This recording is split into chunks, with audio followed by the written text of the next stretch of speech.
Welcome to Lesson 4. We've created prototypes. Now we need to test them with real users. User testing is where prototypes prove their worth. It's one thing for your team to think a design works.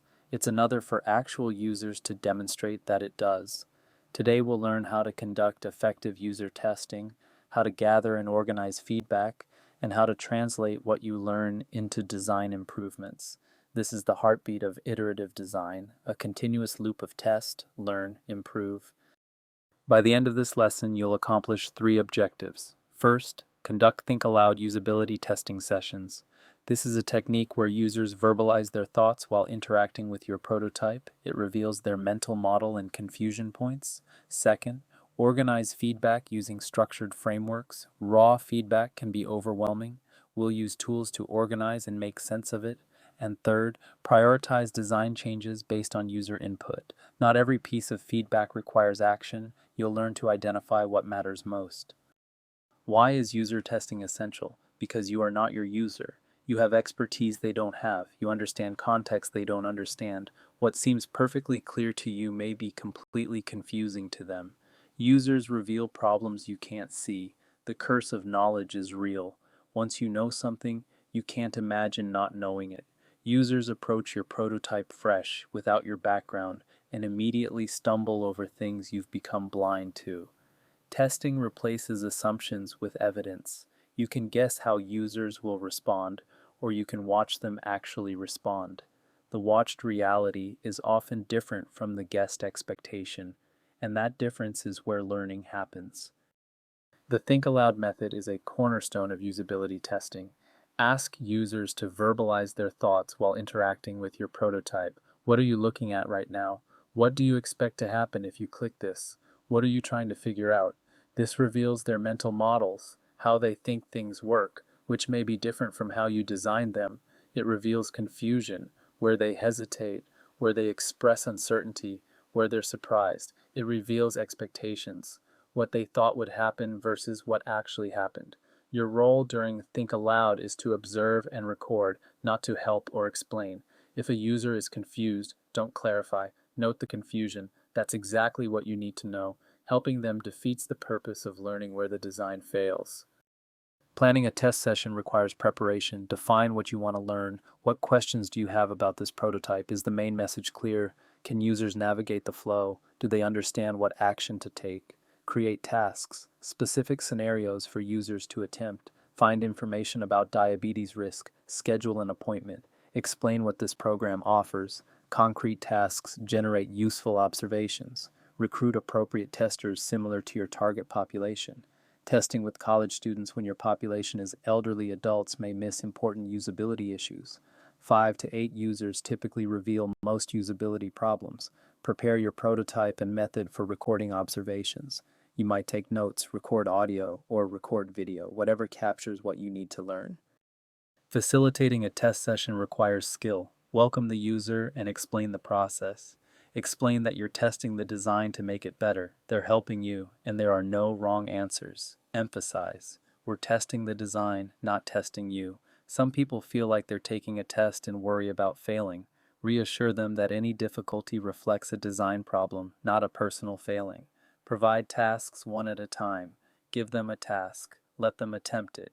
Observe what happens. Then give the next task. Prompt thinking aloud throughout. If they go quiet, gently prompt. Keep telling me what you're thinking, or what are you looking at now? Silence means you're missing valuable data about their mental process.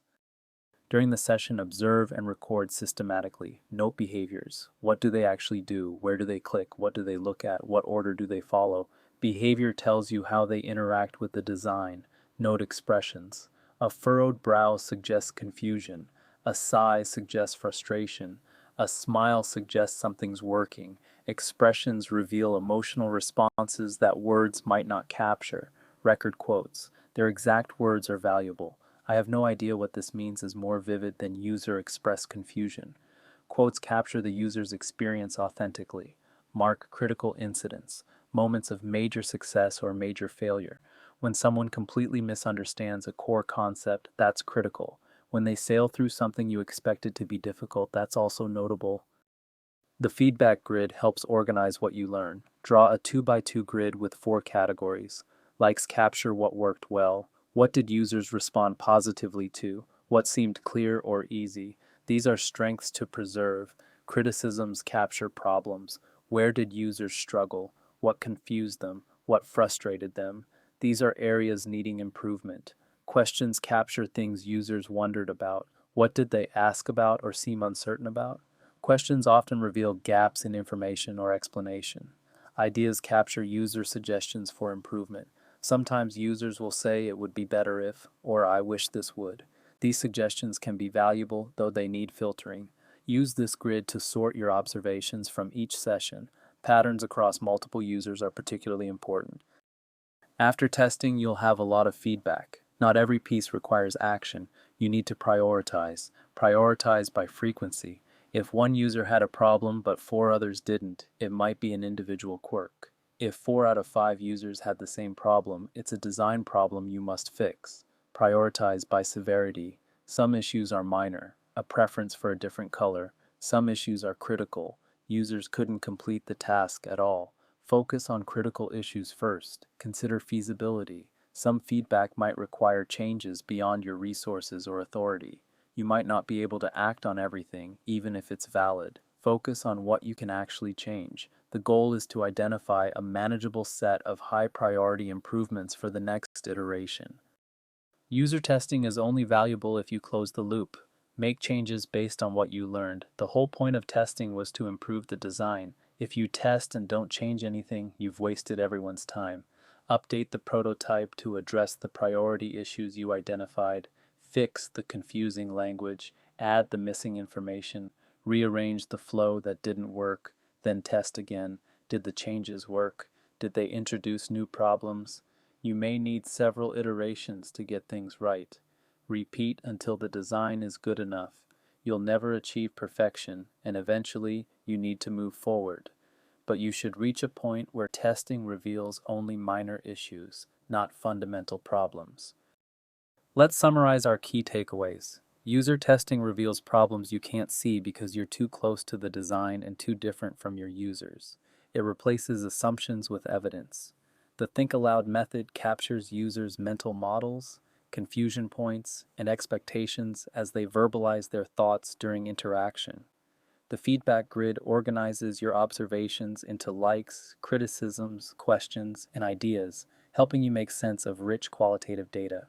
Prioritize changes by frequency and severity. Focus on issues that affect many users and that block success. Minor issues can wait, and close the loop. Test, learn, change, test again. Iteration is how designs improve. In our final lesson this week, we'll bring everything together into a finalized intervention plan. Thank you.